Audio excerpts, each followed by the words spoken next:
All right, this is Steve with the SRP channel, and I have another exciting, fulfilling, life altering video for you about laying out cans in a house, 6-inch recessed lights. And what I'm going to show you is how I lay out cans in a hallway, which you can transfer that knowledge to a bedroom, pretty much anywhere. But the hallway is kind of usually the trickier thing, and if you can get that figured out, you can do the other ones. But this house has about a 23, 24 foot long hall. I recommended 3 cans, 6-inch, and I will show you on this what I went about, how I went about getting all this laid out. What a difference 0.3 millimeters makes. Okay, for anybody that buys a lot of drop claws, it seems like the standard is 1 mil, and then it goes up to 2, which is really too thick unless you're really doing something that has a lot of, debris removal or something. But 1 is usually what is fine, but a 0.7 is what most people get. And if you go to fold them out, they're really hard to work with. The 0.7 millimeter drop claws. They're quite a bit cheaper, but they're harder to roll out. They get a lot more holes in them. Then when you go to fold them back up, they tend to rip easy. They're kind of a pain in the butt. So if you ever are on a job, notice any experienced painters will not have anything smaller than 1 mil on the floors or walls. Or any ones that are conscientious as far as the cleanup and job prep. Okay, let's crunch some numbers. Okay, so I'm going to try to explain this as best as I can. When it comes to laying out cans, this is really a lot simpler than a lot of people realize as far as laying them out evenly. So the hallway that we have here is I always figure it in inches. It's 278 inches long. Just obviously measure it, and then it is 40 inches wide, and so that kind of gives you an idea there. I never do feet, and you'll see why. So to do 6 cans and to have them spaced out exactly evenly, the way you do it is you take how many cans you have, which is 3, double it, and then divide it by 278, so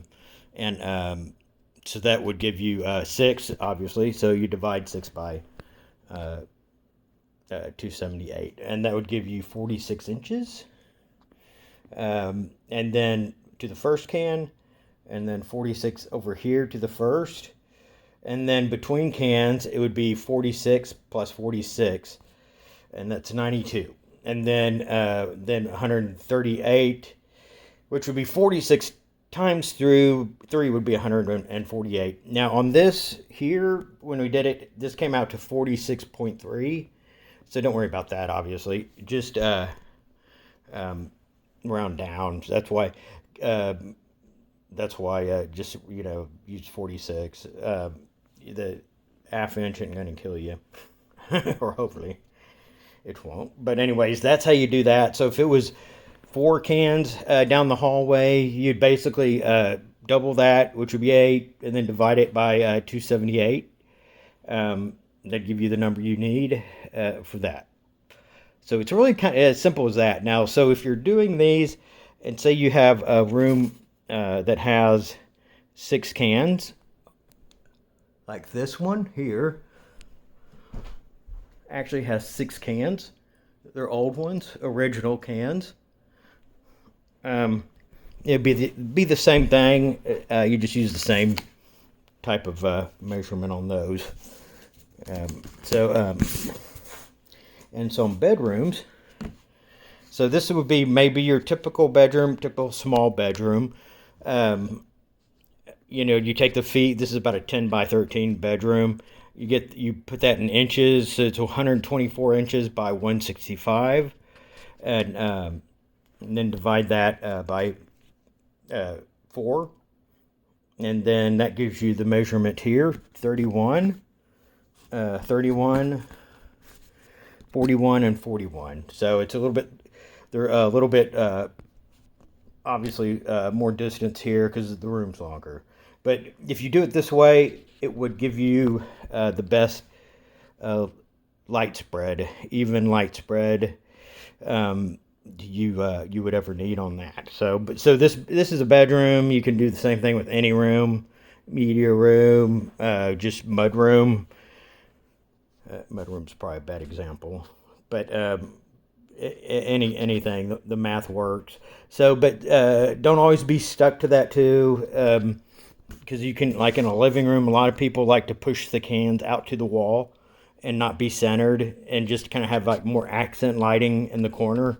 So this being, this is not the law as far as can placement, but it is if you want even light distribution, which some people do. But a lot of people just want to be more accent lighting, like in a living room, and so forth. Then you could, come off the wall, maybe 1 foot by, it'd be too close, like 2 feet by 2 feet or something. Give it more of a different look. So that is the advanced, almost physics-like, almost on the level of being level of astrophysics as far as the math. Pretty serious stuff. But that's basically all involved in laying out the cans. 5, 4, 3, 2, and 1, work. Okay, so now I'm going to show you the pro tip on using the wiggly screwdriver. This is the measurement we have for the cans in the hallway. There's 3 cans in this hallway, and the first one is 46. We showed on the measurements earlier. So the first can would be 46. Already checked for a stud earlier, got it marked here, and then of course centered it 20 inches between here and here, and then got my wiggly screwdriver. And then once I got through, this is the pro tip. If you get one of these, you can check for if your screwdriver swirls around like that, you'll be clear of studs for a 6-inch can. So that's a little handy deal there. And then I take a little piece of copper. This is about 12 gauge, and then just kind of wedge it in there like that. And then when you go to do the other measurement, if you're by yourself, you can hang your tape on that little piece of copper, and then you can pull your tape out and measure the can in the middle, which would be 92 inches to that next one, because it's centered in the room. So it'd be 92 from there to there, and then 46 from there to there. We're in a low light situation. It's very important everyone stay calm. And also tape down the switches. I got this off where the old fixtures were, and tape down the other one just so that it'll get accidentally turned on when you're working. That's for electricians. If you're a homeowner, turn the circuit off. You still won't get shocked, but you just never know. But anyways, so I got that done. This is the one over here where the other fixture was. That blue tape is where the stud was. So I'll put the can over that. It happened to be 46 inches, was right at the end of that blue tape. And the other one over here, there was a Steve right there, a stud right there where the blue tape is. And so I had to move it over about 4 inches, and that one cleared. And then that's the old fixture going bye-bye, patching. And this was the other one at the very end. And it's okay, so I put the template on.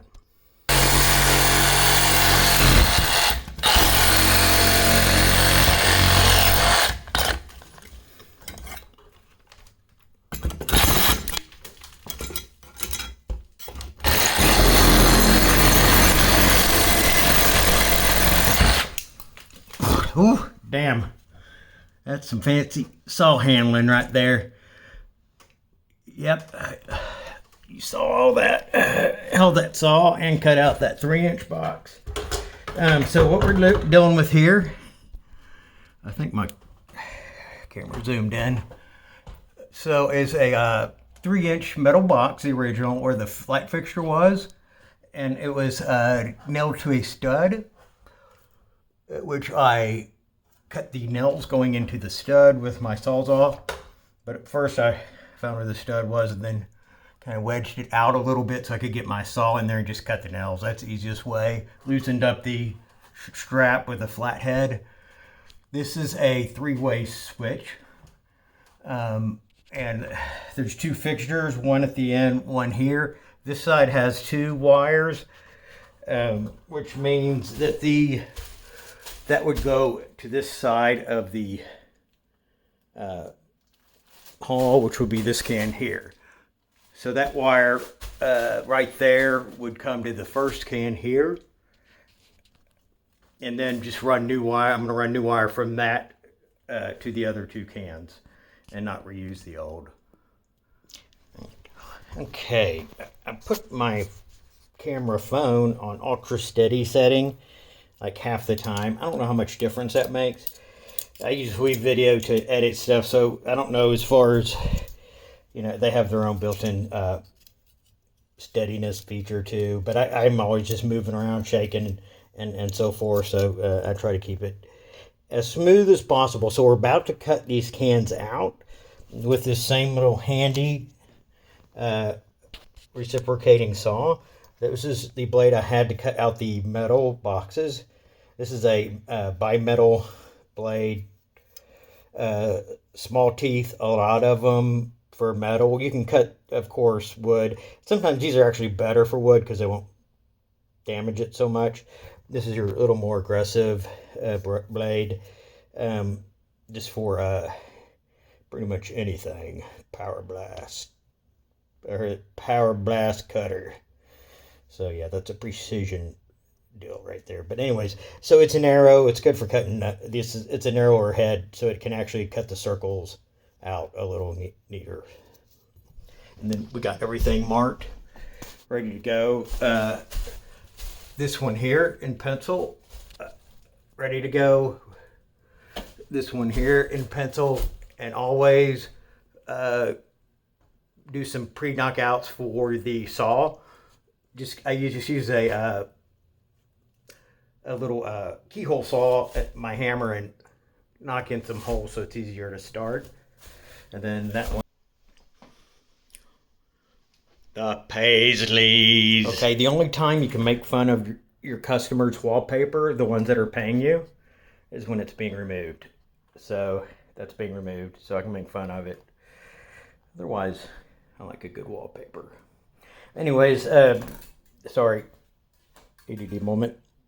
So I put these drop claws down even though the carpet is being replaced. So it just makes cleanup better. You know, I said this earlier in a video. Just get the bulk of the stuff up, because people are going to be walking through here when the place is being worked on. And if you have dust and insulation everywhere puffing up in the air, it's no fun. So put the claws down. Now, if this is a customer's house, you put the claws everywhere. I'll go through maybe 5 to 6 bags of drop claws on it. But sometimes. One other little layout design note. So the customer, when we did this, wanted to just put 2 cans where the fixtures were, right there, and then that one over there. And I really suggested that 3 would be better. Light fixtures will give out about a broad 360 light output, like it's in here. See, that's just a big like flood of light out there.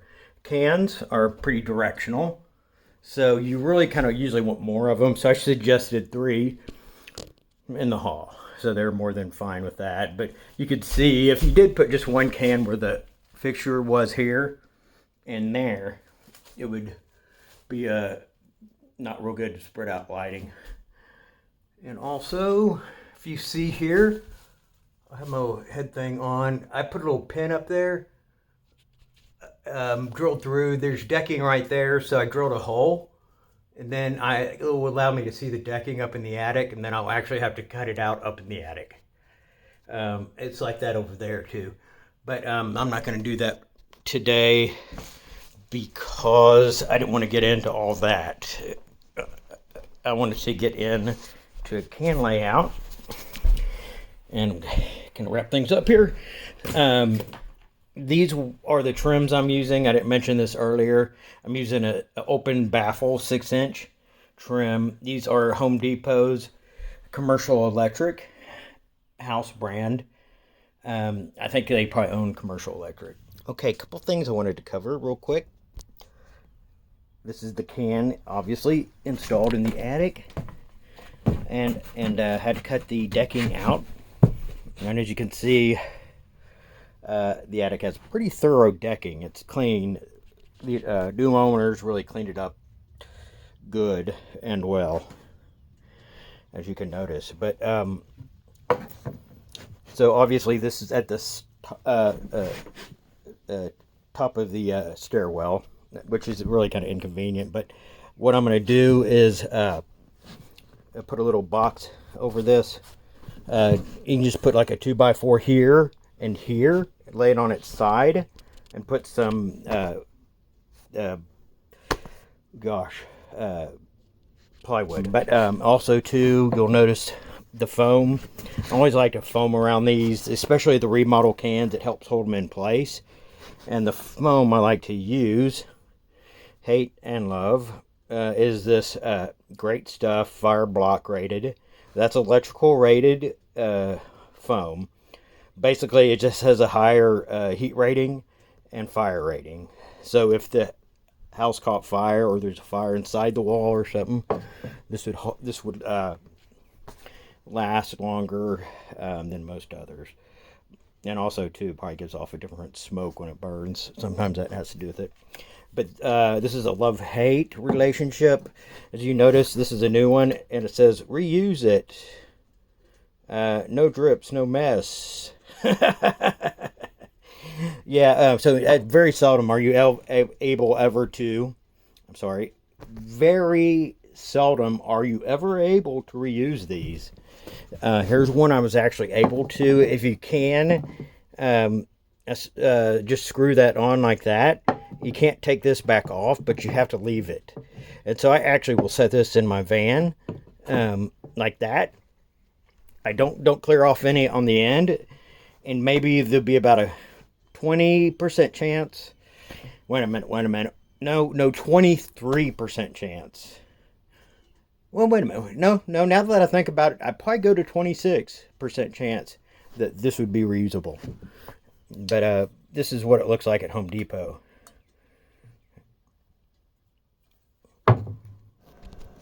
Okay, so actually I wasn't planning on going over the kitchen, but this is actually probably one of the harder rooms.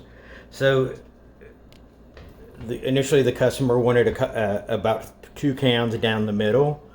And when you have to consider things like that in a kitchen like this, 2 is definitely, this is definitely too wide for 2 cans. And then the second thing you have to realize is, do these cabinets have under cabinet lighting on here? And they do not. So that's going to be less workspace light that you'd normally get from overhead lighting. So you definitely can't do cans down the middle. You need them to be more over the workspaces. So that's why the outside larger cans would be a necessity in this case. And in laying them out, you kind of do the same thing, kind of quarter the room up. I don't know if you can see that with my light. So you kind of quarter the room up here, and there was a stud right here, and so I had to shift them over about 3 inches from where I wanted them. But but those measurements I think look pretty good, and that gets it enough over the cabinets. The only problem in something like this, to keep them symmetrical in a square in the ceiling, you're going to have the one over the fridge that kind of looks weird right there.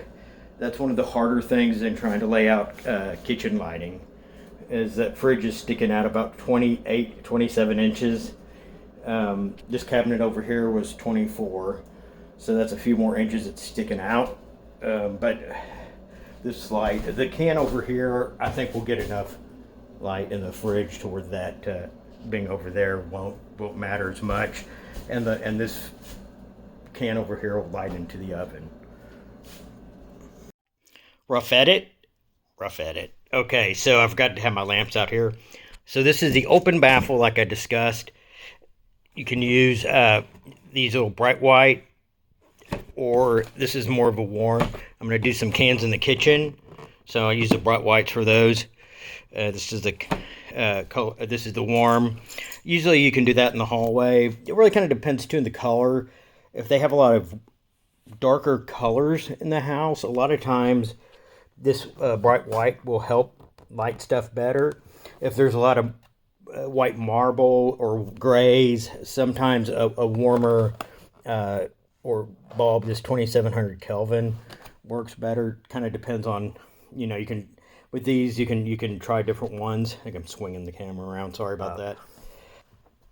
So the music unofficial sponsor today was, I did a reggaeton shuffle on Tidal, which if you ever listen to reggaetons, I can assure you it's really interesting, pretty hardcore music, but it's actually good work music. And Tidal always has a good reggaeton shuffle. So that was the unofficial music played. I can't play it, obviously, you know, for copyright reasons, but usually I do mention the music played. And I hope this was a helpful video. And please like and subscribe, whether this was helpful or not. Thank you. Snap switch. Snap switch.